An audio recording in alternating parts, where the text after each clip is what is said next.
L'écho du patrimoine par Mescar Gestion Privée avec Arnaud Maurice. Qu'est-ce que la gestion de patrimoine? C'est ce qu'on va voir aujourd'hui. Bonjour à tous. Alors dans ce premier chapitre, divisé en 3 émissions et intitulé « La gestion de patrimoine, accompagner et servir les projets », nous présenterons la gestion de patrimoine au cours de cette première émission. Les 2 suivantes nous permettront d'approfondir la typologie des personnes pouvant faire appel à des services de gestion de patrimoine, puis le banquier privé et son écosystème. Alors qu'est-ce que l'on entend par gestion de patrimoine?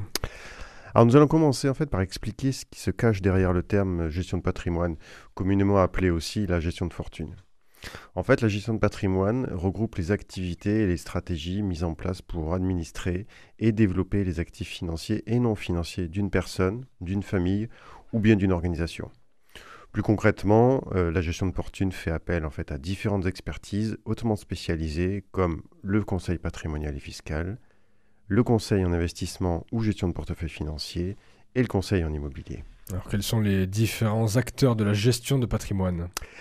Alors l'écosystème de la gestion de fortune est complexe et va impliquer plusieurs professionnels et institutions. Les conseillers en gestion de patrimoine peuvent exercer leurs activités en libéral.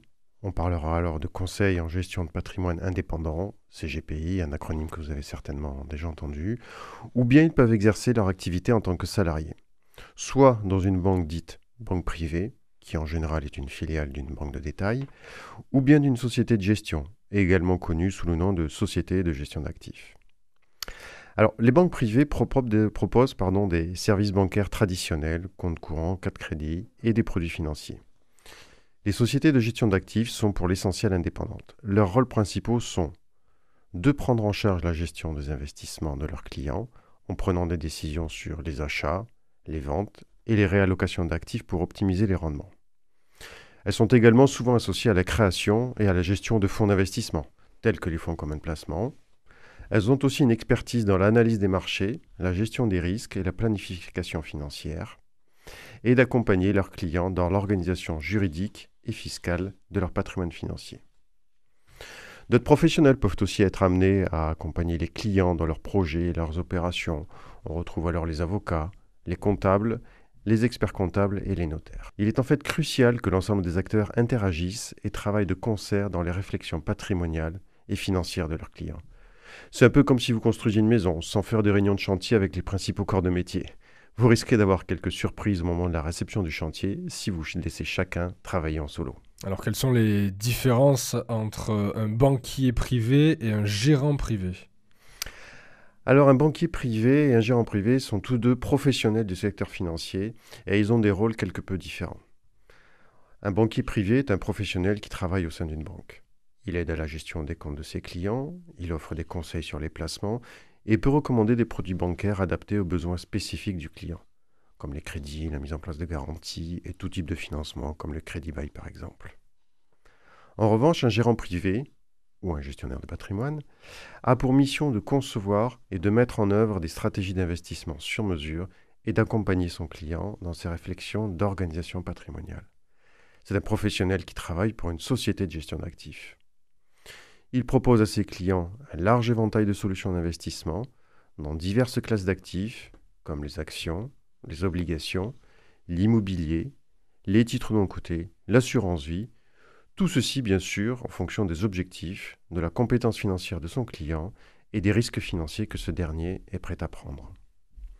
Le gérant privé s'appuie en interne et en externe d'experts juridiques fiscaux pour structurer le patrimoine privé et professionnel de ses clients. Il est recommandé de travailler avec les 2 professionnels pour bénéficier d'une gamme complète de services et de services financiers. Et comment choisir son interlocuteur en gestion de patrimoine?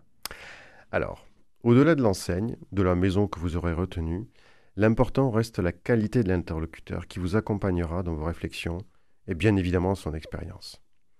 Un des points importants est la qualité des échanges que vous aurez et la confiance que vous lui témoignez. On peut aisément comprendre qu'il vous sera difficile d'accompagner, par exemple un entrepreneur, si vous ne savez pas comment fonctionne une entreprise ou si vous ne savez pas lire un bilan. La qualité des équipes qui entourent un conseiller en gestion de patrimoine, un banquier privé, un gérant privé est également extrêmement importante. En conclusion, nous espérons que cette première émission vous aura permis de comprendre les principes de base de la gestion de patrimoine. Retrouvons-nous très prochainement pour apporter des précisions sur la typologie des personnes pouvant faire appel à des services de gestion de patrimoine. C'était Arnaud Maurice de Mescar Gestion Privée. C'était Arnaud Maurice pour l'écho du patrimoine par Mescar Gestion Privée.